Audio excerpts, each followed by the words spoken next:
Start. Thank you for coming to Delhi at such a short notice despite your preoccupations with the droughts and with the floods. We are faced today with the most serious challenge. It has brought a drought which is truly exceptional in coverage and severity. The rains have been seriously deficient in large parts of the country. In some states, this is the third or even the fourth consecutive year of drought.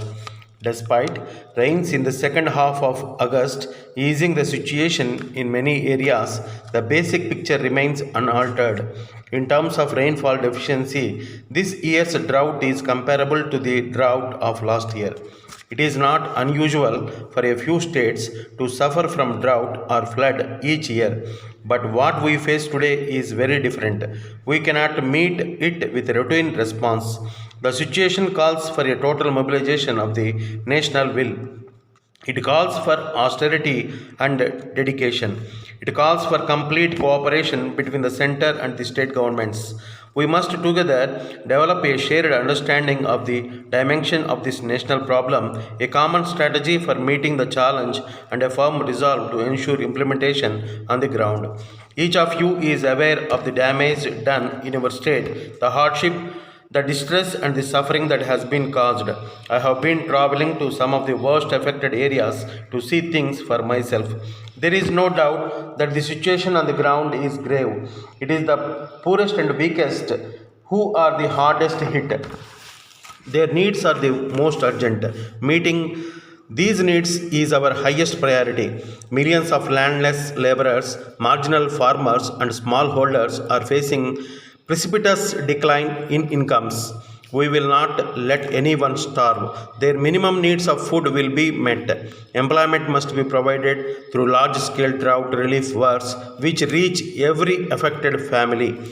These must be supplemented by effective utilization of the substantial allocations already made for rural employment programs. Drinking water is posing a serious problem in many areas. The recent rains have helped, but the problem is by no means over. We should look at the drinking water position in the perspective of the coming 10 months or so until the next rains come. Schemes must be initiated now to meet the drinking water requirements of the most vulnerable areas in the lean months before the rains next year. Drought has sharply reduced the availability of fodder. Cattle are threatened, especially in the more fragile areas. Special arrangements will have to be made for the production of fodder, its distribution and transport. We also need to vastly expand the network cattle camps in affected areas. Over and above these immediate tasks, we need to devise a multi-pronged strategy to counter the drought on several fronts together. The strategy will have to be implemented during the course of the coming year. The key elements have been spelled out in the action plan for the drought and flood relief circulated for this meeting. The action plan deals with the questions of employment, drinking water and fodder, which I have already mentioned. I should like to touch upon some of the other points mentioned in the action plan. First and foremost, we have to maximize output in the coming Rabi season by providing our farmers with the inputs they need. As there is no escaping a sharp decline in food grains production, we must mount a special campaign to make up as much of the shortfall as possible through the Rabi crop. This will require concerned action by state governments working in close coordination with the union departments of agriculture, irrigation and power. We must ensure that wherever possible relief works are oriented towards not only providing employment but also ensuring a degree of drought proofing in the affected areas. We must aim at creating permanent assets which help conserve water and improve irrigation.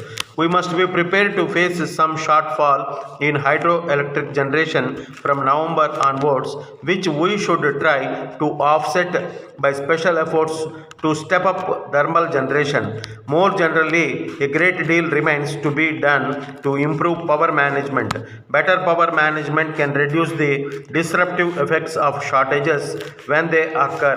Finally, we must use our strong public distribution system to to the fullest advantage.